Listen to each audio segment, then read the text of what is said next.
What is up, everyone? It's Quinn here, and in today's video, I'm going to be going through my Week 12 top 34 running back rankings. 4 teams on bye, feeling a little thin with some injuries, but still going to do our best here. Hopefully, this video helps you guys go out and set your lineups. If you enjoy, do me a huge favor, hit that like button and subscribe.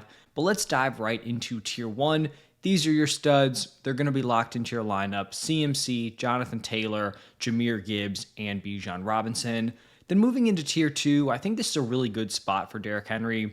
Going up against the Jets, game script-wise, this should be a favorable situation. Ravens, 13.5-point favorites. They have the second highest implied point total. And then the volume's been there for Derrick Henry, 18-plus carries in his last 5 games. It's just been the touchdowns that have been hit or miss. Odds are he has a pretty solid performance here against the Jets. Then I have Rico Dowdle going up against the 49ers. He's come back down to earth a little bit over the last couple of games, still putting up 15.3 and 15 PPR points. He's had 47 total opportunities in those last 2 games. The efficiency just hasn't really been there, sub 3 yards per carry in those 2 matchups, but the workload is still there. This offense is coming off a pretty big game. Still someone who I think is a must start as like a fantasy running back 1. Then I've got Chase Brown going up against the Patriots. This ranking is assuming that Samaje Perine continues to miss time, because without Samaje Perine, Chase Brown just gets force-fed. He takes like nearly 100% of the opportunities in this backfield. It's not a good matchup against the Patriots, but on a team, especially without Jamar Chase going into Week 12, like if he's getting 18, 19, 20 carries, 3, 4, 5 targets, like you're going to be able to do something with that workload. Then I've got Saquon Barkley going up against the Cowboys. This is a really strong matchup. Cowboys 5th in points per game allowed to the running back position. Eagles projected to put up points. This offense has been underwhelming, but they have 27.5 implied points. Saquon's just kind of been disappointing, right? The efficiency hasn't really been there. The touchdown upside's been limited. He's not ripping off those big plays at a super high rate like he was last year. But this is a spot where I think he could give you a pretty strong performance. If this was last year and he was going up against, a run defense of its caliber, he'd be the clear-cut RB1, but it's a different season, different situation here with Saquon. Up next, Kyren Williams going up against the Buccaneers. He's just been super steady this season, 16-plus points in 5 of his last 6 games. Bucks top 6 in points per game allowed to the running back position, so also a good spot here for Kyren. James Cook is my RB10 going up against the Texans. This is not a great matchup. Texans bottom 10 in points per game allowed to the running back position. Just a really tough overall defense. But we did see in Week 11, hopefully this continues moving forward, James Cook more involved as a pass catcher. 3 receptions for 66 yards and a touchdown. That was his best receiving game of the season. Pretty much since Week 1, he had been a real non-factor as a pass catcher. And it's kind of just shocking because he is very capable out of the backfield. This is a team that is lacking weapons, right? Wide receiver room, very thin. Now Dalton Kincaid's been banged up. So you'd think they want to get James Cook the ball. Hopefully that continues moving forward into Week 12. And then the last guy in this tier, Javonte Williams going up against the Eagles. The big issue here for Javonte is just the lack of receiving usage. He was very heavily targeted in the first few games of the season. In the last 6, he has caught 10 total passes, and that's buoyed by like 1 game where he had 5 receptions, but 10 catches for 20 total yards. That's just not giving you a ton of upside. It's not giving you a ton of floor either, right, if you're not getting into the end zone. So still, solid workload on a good offense, but you'd like to see that receiving usage go up a little bit. Then moving into Tier 2, I've got the 2 Patriots running backs back-to-back. Travion Henderson, Ramondre Stevenson.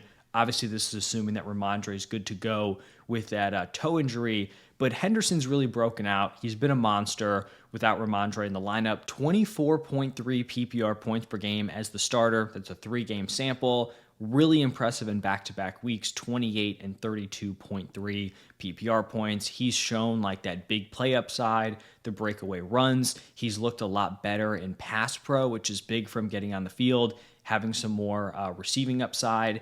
I still think Ramondre is going to be relevant. I kind of have made jokes about Henderson's playing amazing. Unfortunately, he's just going to be the clear-cut running back 2 when Ramondre's back in the lineup because the Patriots, Vrabel, they seem to just absolutely love Ramondre Stevenson. And I'm not even saying that like Ramondre shouldn't have a role. I think he is going to have a role. And I do think he probably should be like the between the tackles, the goal line back. Like that has been an issue for Travion Henderson. I'm not denying that. But I think both of these guys can be productive. I don't think you can put the toothpaste back in the tube. Travion Henderson is going to be a factor. And then matchup wise, like this is just a great spot. Bengals allowing the most fantasy points per game by 7 full PPR points per game. So it's a smash spot. I think both these guys can be super productive. Like, it would not be shocking to me if this is like a Travion game where he rushes for over 100 yards and then Ramondre's getting into the end zone like once or twice. I think that is totally reasonable. After those two, I've got Emmanuel Wilson going up against the Vikings. I'm definitely assuming Josh Jacobs misses this week. Emmanuel Wilson has been the clear-cut running back too. He took 100% of the running back opportunities after the Jacobs injury. Now, do I think he's going to take every single touch? No, but I think he's going to have a big share of this backfield, and he's a pretty decent player. Like, he's looked good in his limited opportunities. I think he's a very fine running back to play this week. Running back 15, super excited to actually be ranking this guy. Hopefully he plays, makes his return. It's Bucky Irving. He is set to return to practice this week, dealing with the shoulder and foot injuries. And when this dude is out there, he's a really strong option. He's typically a running back one. This week, maybe they ease him in. It's a tough matchup against the Rams. I just want to see Bucky Irving back out on the football field. Running back 16, I've got Woody Marks going up against the Bills. This is a great matchup. Bills second in points per game allowed to the running back position. The usage in week 11 was awesome. Week 10, the usage was there, but it was a trailing game script, right? So kind of shifted more towards the Woody Marks type, just game plan. But then going into week 12 or going into week 11, they are matched up against the Titans, likely a game they're going to be leading, controlling. That was the case, it was somewhat competitive, maybe more than expected, but Woody Marks still dominated the usage, 79% opportunity share. So this should be a good spot for Woody Marks. I will say, like, I've been banging the drum for Woody Marks to get more and more involved. He still hasn't been efficient, and like, this is not a good offensive environment, right? You got Davis Mills at quarterback right now. The offensive line has been terrible, but I will point it out, like, it's not necessarily like he's stamping this huge role by playing amazing. So you're hoping it sticks. Good matchup. Nice mid-tier running back to play. Up next, DeAndre Swift going up against the Steelers. Week 11 down game kind of broke a really nice stretch for him, but the usage was still there, like only 9 PPR points, but he carried the ball 21 times for 90 yards. Weird, like, non-involvement as a pass catcher, only 1 target. He'll be fine. It's not a great matchup here against the Steelers, but I think the Bears offense will be fine overall. And then 2 guys just in really rough offensive situations, talented running backs in tough spots. Ashton Genty going up against the Browns. Week 11, nothing on the ground in a great matchup against the Cowboys. 6 carries for 7 yards.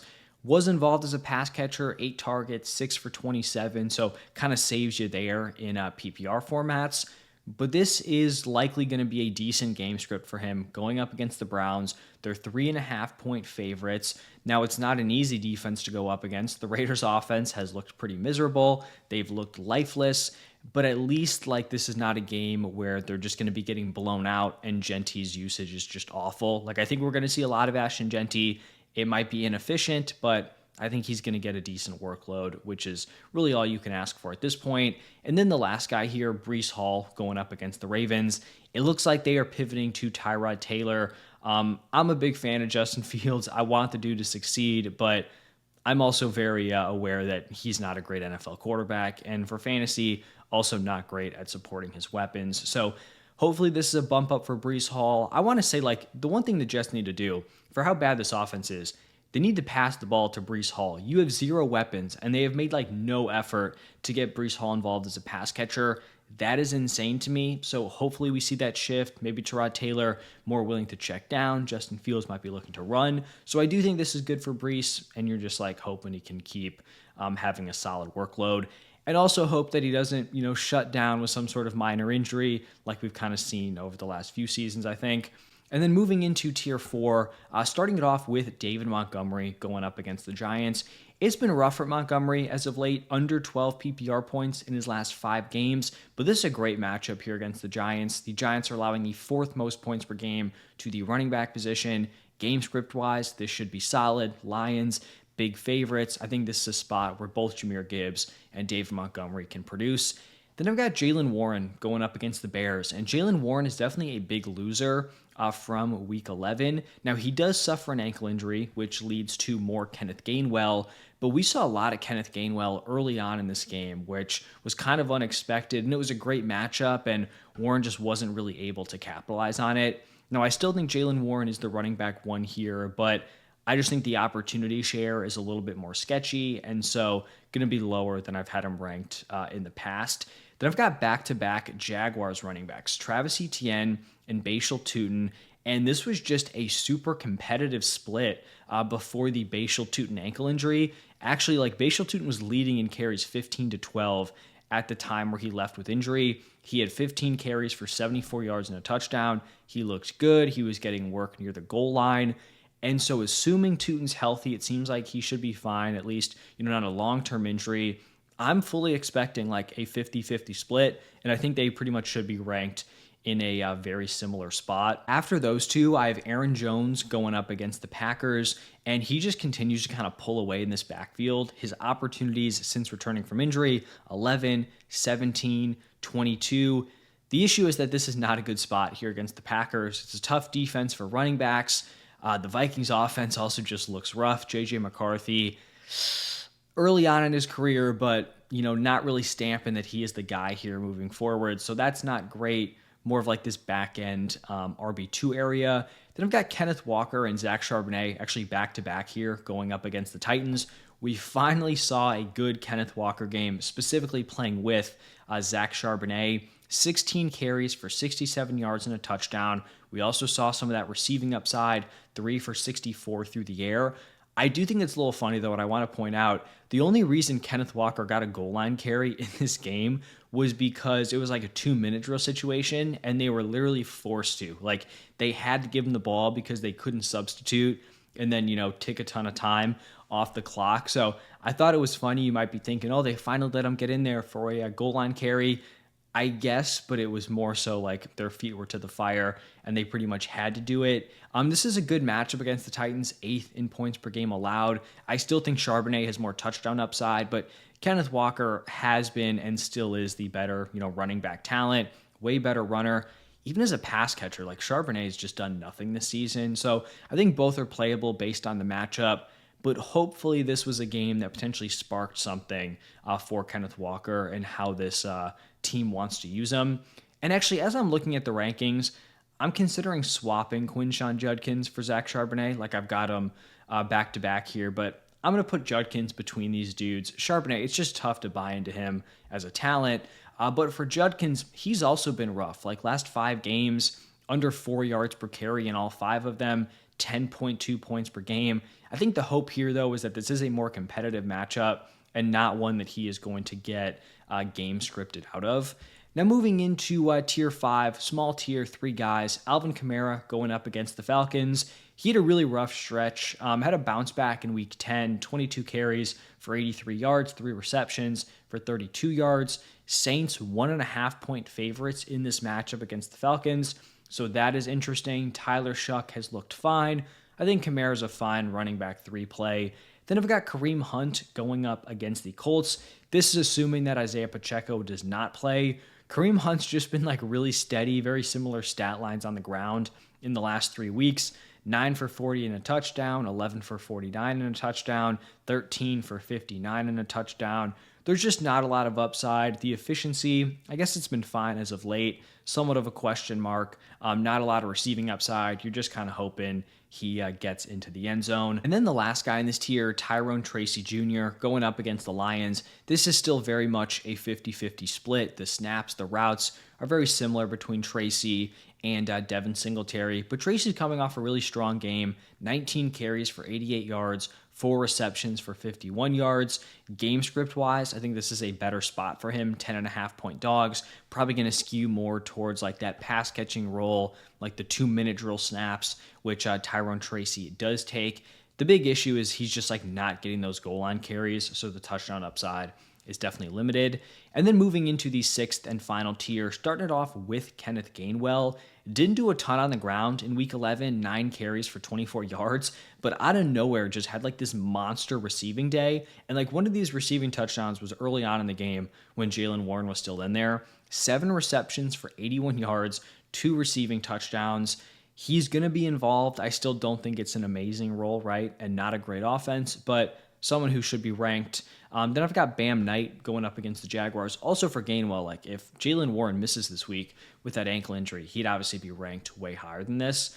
For Bam Knight going up against the Jaguars, assuming Amari DiMercado does not play this week, he's banged up. Bam Knight's usage has been fine, like 13 opportunities in his last 5 games. That'll certainly play as like a back-end running back 3. We got Tajay Spears going up against the Seahawks. He hasn't been great, but like in his last 5 games, he scored at least 7 PPR points. It's a low bar, but he's been somewhat consistent. And then compared to Tony Pollard in a trailing game script, he just has more receiving upside.